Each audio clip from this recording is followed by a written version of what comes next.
കൂടുതൽ വാർത്തകളും വീഡിയോകളും കാണാൻ ഈ ചാനൽ സബ്സ്ക്രൈബ് ചെയ്യുക. കൂടെ ബെൽ ബട്ടൺ അമർത്തുക. നമസ്കാരം. ഏഷ്യ ലൈവ് ടിവിയുടെ ഈ എപ്പിസോഡിലേക്ക് എല്ലാ മനഃപ്രേക്ഷകർക്കും സ്നേഹം നിറഞ്ഞ ഹൃദയം നിറഞ്ഞ സ്വാഗതം.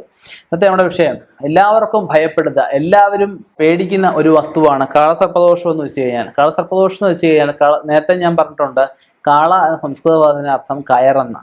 കയറിനെ സർപ്പമായിട്ട് അല്ല, ഇല്ലാത്തതിനെ ഉണ്ടെന്ന് കരുതി പേടിക്കുക, രോഗത്തിൽപ്പെടുക, അവമാനിതനാകുക, എല്ലാവരും വെറുക്കപ്പെടുക, വ്രണങ്ങൾ ഉണ്ടാവുക, ശരീരത്തിലെ അവയവങ്ങൾ മുറിച്ചു മാറ്റപ്പെടേണ്ട അവസ്ഥകൾ വരിക. ഇതെല്ലാം കാളസർപ്പദോഷത്തിന്റെ ഓരോ രീതിയിലുള്ള വാസുകി കാളസർപ്പദോഷമുണ്ട്, അനന്തകാളസർപ്പദോഷമുണ്ട്, പത്മകാളസർപ്പദോഷമുണ്ട്. അങ്ങനെ കാളസർപ്പദോഷം ഒരുപാട് രീതിയിലുണ്ട്.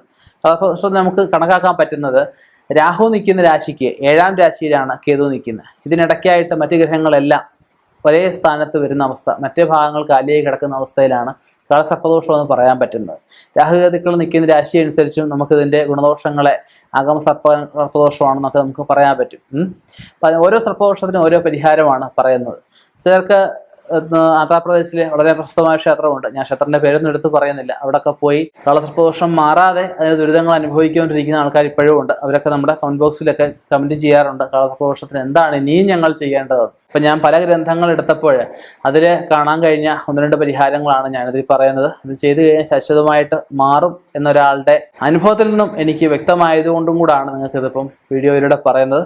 എന്താണെന്നല്ലേ, നമുക്ക് അതിലേക്കൊന്ന് കടക്കാം. കാളസർപ്പദോഷത്തിന് ശാശ്വത പരിഹാരമായിട്ട് അഷ്ടനാഗ പൂജ, പാൽപ്പായസ ഹോമം സന്താനങ്ങൾ ഉണ്ടാവാനായിട്ട് ചെയ്യാറുണ്ട്. പാൽപ്പായസ ഹോമം ഇത് ചെയ്യേണ്ടത് നാഗദോഷ പരിഹാരം, നാഗസൂക്ത മന്ത്രങ്ങളെ കൊണ്ട്, നാഗ കവച മന്ത്രങ്ങളെ കൊണ്ടൊക്കെ പാൽപ്പായസ ഹോമം ചെയ്ത് അഷ്ടനാഗ പൂജ ചെയ്ത് അഷ്ടദ്രവ്യ ഗണപതി ഹോമം ഇതിൻ്റെ കൂട്ടത്തിൽ ചെയ്യാം. രാവിലെ ചെയ്യുന്ന ക്രിയാഭാഗമാണ്. അതിനകത്ത് വെള്ളി സർപ്പം അല്ലെ സ്വർണ്ണ സർപ്പമോ 9, 11, 21 അളവിൽ മുട്ട, അത് എന്ന് വെച്ചാൽ നമ്മൾ ഈ കോഴിമുട്ടയും താറാമുട്ടയും ഒന്നുമില്ല കേട്ടോ, വെള്ളി കൊണ്ടുള്ള മുട്ടയാണ്.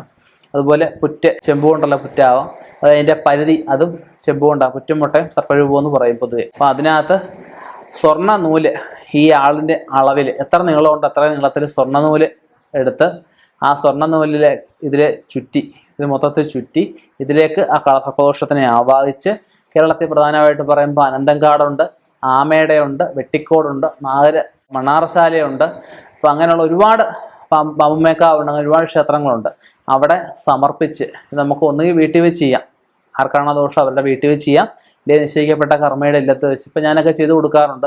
നമ്മളൊക്കെ ചെയ്യുമ്പോൾ വളരെ വൃത്തിയായിട്ടേ ചെയ്ത് കൊടുക്കാറുള്ളൂ. അതിൻ്റെ വിധിപ്രകാരം മുറ തെറ്റാതെയൊക്കെ നമ്മൾ ചെയ്യാറുള്ളൂ. അത് ചെയ്ത് ആ ദോഷത്തിനെ ആവാഹിച്ച് ഈ പറഞ്ഞ ക്ഷേത്രങ്ങളിൽ അവർക്ക് എവിടെ ഇരിക്കാൻ ഇഷ്ടമെന്ന് വെച്ചാൽ അവിടെ ഈ സർപ്പദോഷത്തിനെ സമർപ്പിച്ച് വേണ്ട പ്രതിവിധികൾ ചെയ്യുമ്പോൾ ആ കാളസർപ്പദോഷം കൊണ്ട് നമ്മുടെ ജീവിതത്തിൽ സംഭവിച്ചുകൊണ്ടിരിക്കുന്ന പ്രശ്നങ്ങൾക്ക് ഒരു പരിഹാരവും സംഭവിക്കാൻ പോകുന്നതിന് ഒരു പരിഹാരവും ആകുന്നതാണ്.